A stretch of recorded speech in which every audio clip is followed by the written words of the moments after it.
Hola, mi nombre es Luciano González, junto con mi esposa Jessica y nuestros hijos Lautaro y Lisandro. Somos misioneros en México. Al norte estamos en una provincia, como se dice en Argentina, acá se les dice estados, que se llama Chihuahua, y estamos en una ciudad hace un año y medio que se llama Cuauhtémoc, de un poco más de 200.000 habitantes. Antes de eso estábamos en una población rural llamada Matachic, que tenía solamente 1.000 habitantes, y Dios nos permitió abrir una obra que ahora es una iglesia y quedó a cargo de un pastor amigo. Así que bueno, agradezco esta oportunidad de poder acercarme a ustedes con una breve reflexión, y no sé si con algunos nos conoceremos, y si así es, seguramente la última vez que me vieron yo tenía pelo, pero bueno, cada uno se peina como quiere. Quiero agradecerle de manera especial a mi amigo Raúl Liancurupay. Estaba recordando que por alrededor de 20 años Dios nos ha permitido mantener esta amistad. Por algún tiempo, y debido también a la distancia, no nos mantuvimos en contacto, pero gracias a Dios, al momento de recuperar el contacto, parece que nos habíamos dejado de hablar un día antes. Es como si el tiempo no pasó, y eso sucede cuando hay una amistad que Dios nos permite desarrollar. Así que gracias, Raúl, y nada más quiero compartir una breve reflexión. Les cuento que ahora estamos camino a la ciudad de Chihuahua, a 1 hora 20 de acá. Vamos a predicar mañana en la mañana, el domingo en el servicio general, y es una iglesia grande de más de 1.000 personas, y nosotros tenemos esta bendición de que como misioneros a veces visitamos iglesias que tienen 5 o 6 miembros, y a veces nos toca visitar lugares más grandes. Lo importante es mantener siempre la misma pasión al compartir la palabra de Dios, porque no lo hacemos por la cantidad o por el tipo de personas que tengamos enfrente, sino que lo hacemos por amor a Dios y entonces también a las personas. Y precisamente quiero hablarles un poquito de eso, de poder mantener la pasión, para poder vivir una vida con un compromiso cristiano real, genuino, como hijos de Dios.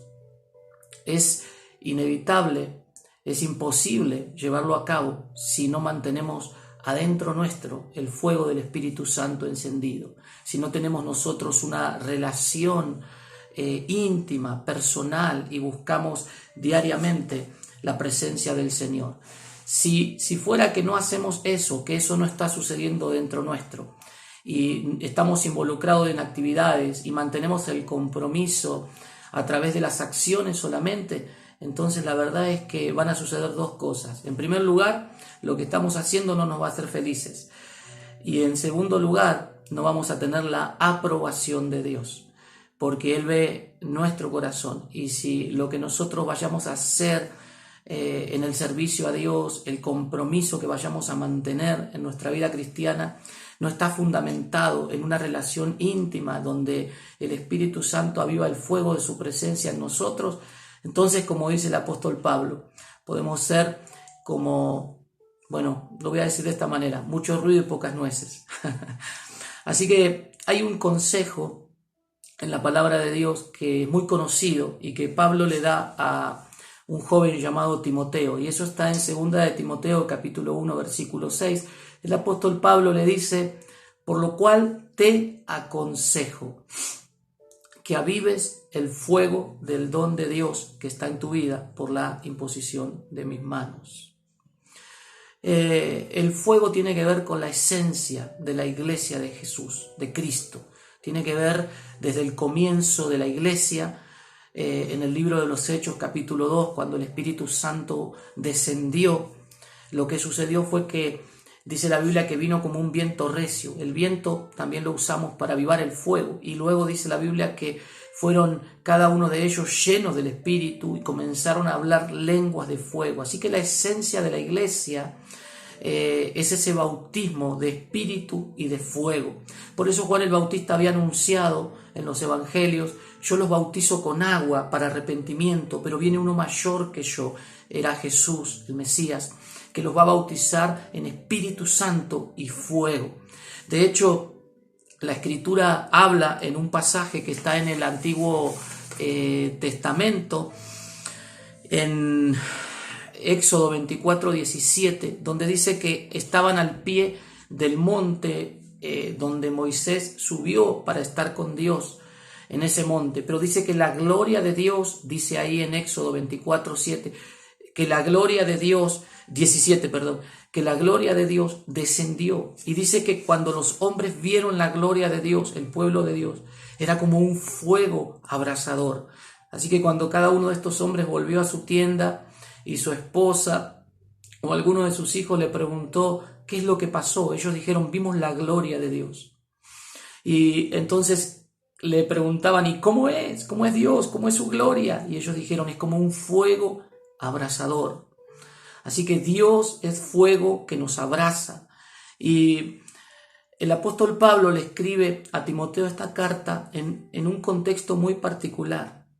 Y esto es un poquito lo que les quiero compartir. Porque Pablo estaba preso y cuando leemos en el capítulo 4, él está hablando de que él sabe que sus días, su carrera ha finalizado y él va a ser sacrificado, va a ser un mártir por causa del Evangelio, por causa de Jesús. Así que Pablo escribe esto sabiendo que él, como el precursor o como en ese momento el máximo exponente del Evangelio, a los gentiles sobre todo, va a ser sacrificado. Y Pablo ve en Timoteo una continuación no solo de su propio ministerio, sino de un avance todavía más excelente del reino de Dios, de la iglesia de Cristo. Y por eso le escribe esto. Ahora, en ese tiempo no solamente Pablo estaba preso, sino que había muchísima persecución, incluso en la zona donde estaba Timoteo. Timoteo no era judío por parte de sus dos progenitores, sino que su papá era griego. Entonces existía esta situación de que Timoteo no era totalmente aceptado por los líderes judíos, así que tenían persecución. El mentor de Timoteo estaba preso.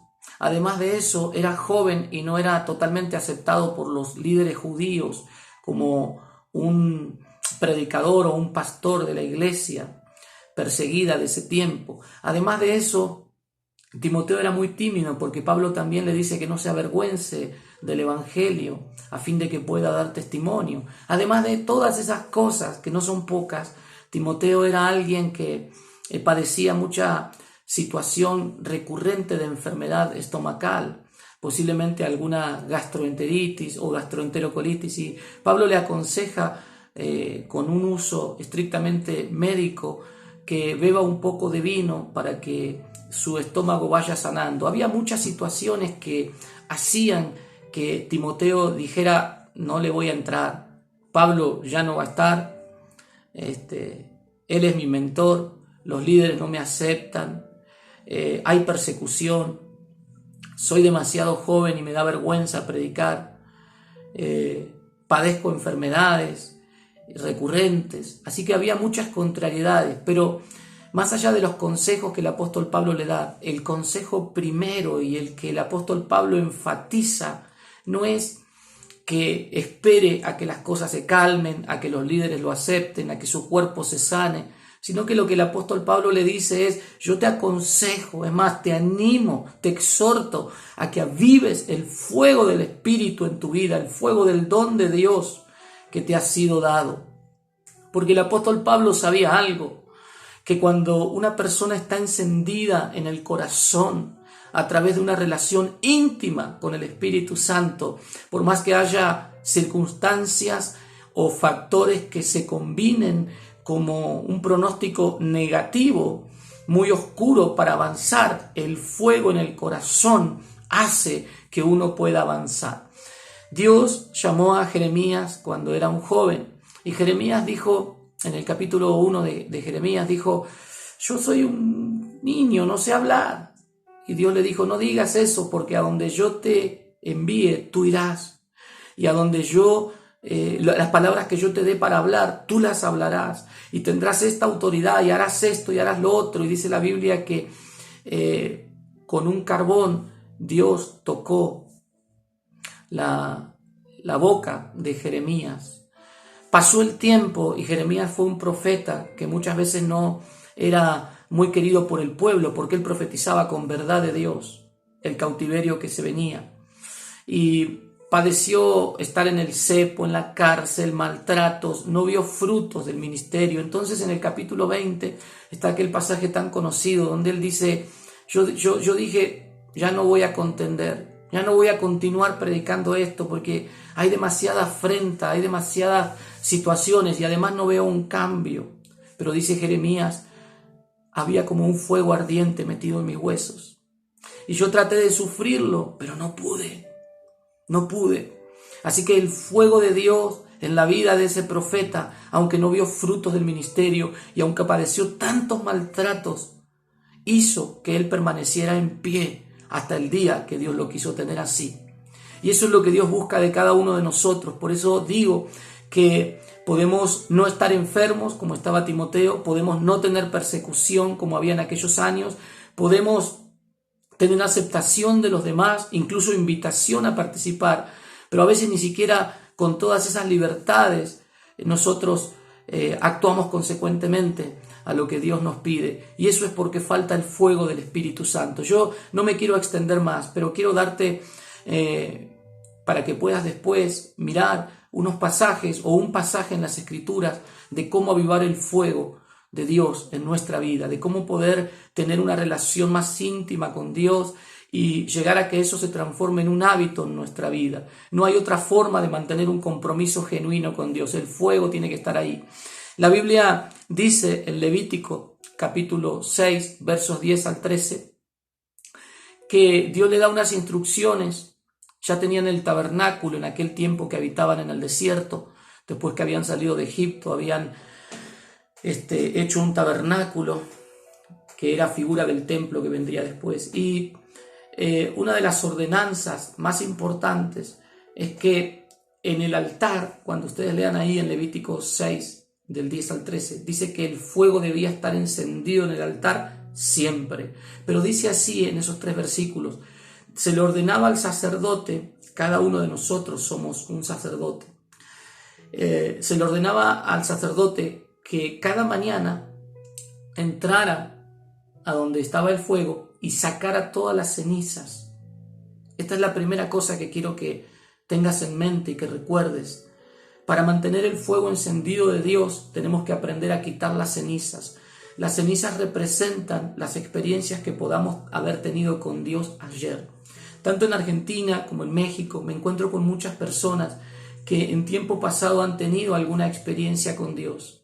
Y hoy lo que tienen, lejos de tener el fuego encendido en su corazón, son cenizas. Entonces critican el mover de Dios en la actualidad y se recuerdan de aquello como que aquello fue Dios y hoy parece que Dios no está haciendo nada. No critican a Dios directamente, pero sí indirectamente, porque critican a los que están al frente de la obra.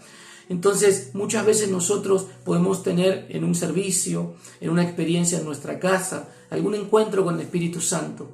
Y cuando eso sucede, lógicamente algo sucede bueno en nuestra vida. Tenemos una experiencia con Dios, pero hay que entender que esa experiencia, hoy, la experiencia de ayer, hoy, me sirve como un recuerdo que me inspira a buscar a Dios hoy, pero no puedo vivir con la bendición de ayer. Cuando el pueblo recogía el maná en el desierto, la orden era solamente lo que vas a comer en el día. No puedes buscar el pan para mañana, porque cada día se necesita buscar la porción establecida por Dios. Así que la primera cosa es que no vivas de cosas pasadas. No vivas de experiencias que has tenido con Dios en el pasado. No vivas pensando que lo de ayer fue mejor que lo de hoy. Si ha sido bueno lo de ayer, qué bendición, porque te ha traído hasta acá. Pero debes aprender a sacar las cenizas. Debemos aprender a sacar las cenizas. Y la segunda cosa es que el sacerdote tenía que hacer era poner leña en el altar. Leña en el fuego, leña nueva. Entonces, esa leña representa el recurso, el combustible necesario para que el fuego se mantenga encendido. Y nosotros tenemos diferentes recursos, pero como por ejemplo ir a una iglesia, escuchar un servicio online, ver un video, leer algún artículo cristiano, y todo eso es parte de lo que nosotros podemos nutrirnos, pero nada va a ser un equivalente, nada va a sustituir a la relación que nosotros podamos desarrollar con Dios de forma personal en nuestra casa. Mira, yo te puedo compartir una reflexión, podés escuchar un mensaje en otro lugar, ahí en tu iglesia, en un video, no sé, o en otra iglesia que vayas de visita, bueno, donde sea, un mensaje que realmente toque tu corazón. Pero hay algo que los predicadores no podemos hacer, y es tener comunión con Dios por vos, en tu lugar. Yo necesito buscar mi propia madera, buscar mi propia leña. Y eso es algo que exige rendir nuestra voluntad, exige ejercer voluntad, exige quebrantarnos, y ya sé que es una comparación muy extrema, pero como Jesús en el huerto de Getsemaní, cuando dijo que no se haga mi voluntad. La voluntad de Jesús era no ir a la cruz, por eso él decía, pasa de mí esta copa, pero él dijo que se haga tu voluntad. Eso es rendir nuestra voluntad para que se haga la voluntad de Dios. Por eso muchas veces no tenemos el deseo, porque falta leña, porque por más que venimos a la iglesia y todo, no podemos vivir de un fuego prestado. Ese fuego que está en la vida de otros es simplemente para encendernos, para motivarnos, para inspirarnos a nosotros a alimentar nuestro propio fuego. Busca a Dios en la intimidad. Vivimos en un tiempo donde si no buscamos realmente a Dios, y mira, yo tengo pocos pelos y siempre me tengo que obligar, y de estos pocos pelos arrastrarme a este cuarto que tenemos, donde lo hemos dedicado como un altar al Señor, para la familia y para cada uno en lo personal. Y doy gracias a Dios que en la medida que nosotros profundizamos, digo nosotros, mi esposa y yo, nuestra vida de oración, leer la palabra, ayunar a Dios, nuestros hijos van entrando en ese mismo ambiente. Así que es importante que vos tengas leña en el altar. Y la tercera cosa, que ya la mencioné al principio, de hecho, cuando leas estos versículos del 10 al 13, lo menciona al principio y luego al final. Dice que el fuego debe estar encendido siempre. No podemos estar un día con el fuego encendido y otro día con el fuego apagado, porque si hay algo que a Dios le causa indigestión, dolor de estómago, incluso vómitos, dice la Biblia, es la tibieza. O somos fríos o somos realmente personas encendidas por el Espíritu. Y claramente esto último es el consejo de Pablo a Timoteo. El profeta Amós, capítulo 5, verso 4, dice ahí la Biblia, Dios está diciendo a través del profeta, buscadme y viviréis. La palabra viviréis tiene que ver con avivar. Búsquenme y yo los voy a avivar. Persistan en oración y yo voy a hacer que el fuego de mi espíritu arda en sus corazones y no habrá enfermedad, no habrá timidez, no habrá ningún factor externo, no habrá ni diablo, ni infierno, ni una suegra que te pueda frenar en tu compromiso con Dios, porque es tu compromiso con Dios. Yo voy a rendir cuentas de lo que Dios me ha pedido a mí, pero vos vas a rendir cuentas de lo que Dios te pidió a vos. Así que no menospreciemos lo que Dios nos ha puesto por delante, la oportunidad de poner nuestras manos, como dice la Escritura, en el arado, la oportunidad de servir al Señor en algo, en la iglesia y desde la iglesia hacia afuera y aún en nuestra casa. Habacuc está orando, capítulo 3, verso 1 al 4, en una situación muy crítica de su nación, como la situación que vive el mundo hoy, como la situación que está viviendo Argentina también. Y él dice, aviva tu obra en medio de los tiempos. Este es el clamor que tenemos que levantar. Señor, aviva tu obra en mi vida. Enciende el fuego de tu presencia en mi vida en medio de los tiempos. Quiero terminar contándote una muy breve anécdota que sucedió cuando yo era muy chico y había fallecido mi mamá y mi papá me llevaba, porque no tenía dónde dejarme, yo tenía 11, 12 años, a cazar al campo y nos quedábamos a veces hasta 15, una vez nos quedamos hasta 3 semanas, pero generalmente íbamos 10, 15 días con perros, con armas, allá en el Atlántico Sur de Buenos Aires. Y en el monte mi papá, hacíamos un fuego, dormíamos ahí con unas cobijas abajo de los pastos, abajo de unos pinos, y mi papá siempre llevaba, la primera vez que lo vi me sorprendió mucho, llevaba algo que se llamaba candil. y era como un frasco que le hacía con un cuchillo una ranura en la tapa de chapa, un frasco de mermelada, y le ponía una mecha de unos calentadores muy antiguos y lo encendía con queroseno adentro. Y eso era un candil, era como una antorchita ahí. Y yo recuerdo que cuando mi papá sucedía, que como sucede a veces con las velas, ¿no?, que se pone un poco negro, empieza a echar humo eso, mi papá con los dedos gruesos no se quemaba, lo tocaba y le quitaba esa costra que se le hacía ahí y la llama se volvía a encender. Y hay un pasaje que está en Isaías capítulo 42 versículo 3, donde dice el Señor, y esta es la palabra que quiero que te acuerdes. Si no te vas a acordar de todo lo anterior, no importa, pero acuérdate de esto, porque no te estoy hablando del fuego de Dios en tu vida, en nuestra vida, para que en tu mente y en tu corazón digas, uy, no tengo el fuego encendido, sino que lo que te quiero decir es que si el deseo está, Dios va a responder a ese deseo, porque ahí en Isaías capítulo 42, verso 3, la palabra del Señor dice que Él no va a apagar el pábilo que humea. A veces somos como un pábilo que humea. Estamos prontos a la tibieza o inclusive a enfriarnos en nuestro corazón. Pero el Señor dice que Él no está dispuesto a apagar el pábilo que humea. Así que tal vez te has mantenido por algún tiempo solamente humeando. Bueno, decirle al Señor, yo tengo el deseo de ser encendido. Tengo el deseo de ser encendido. Quiero vivir encendido por tu espíritu, porque esa es la voluntad de Dios para nuestra vida. Quisiera enviarles un gran abrazo a cada uno de ustedes y a todo el grupo que está reunido ahí, decirles que estoy para servirles, aunque sea a la distancia, y seguramente, aunque ahora no hay planes, en el futuro habrá oportunidad de encontrarnos por ahí o ustedes por acá, ¿por qué no? Dios les bendiga, una vez más, gracias Raulito, un abrazo y el Señor les siga fortaleciendo, bendiciendo y sobre todas las cosas, avivando en este tiempo en sus corazones con el fuego de su presencia. Bye bye.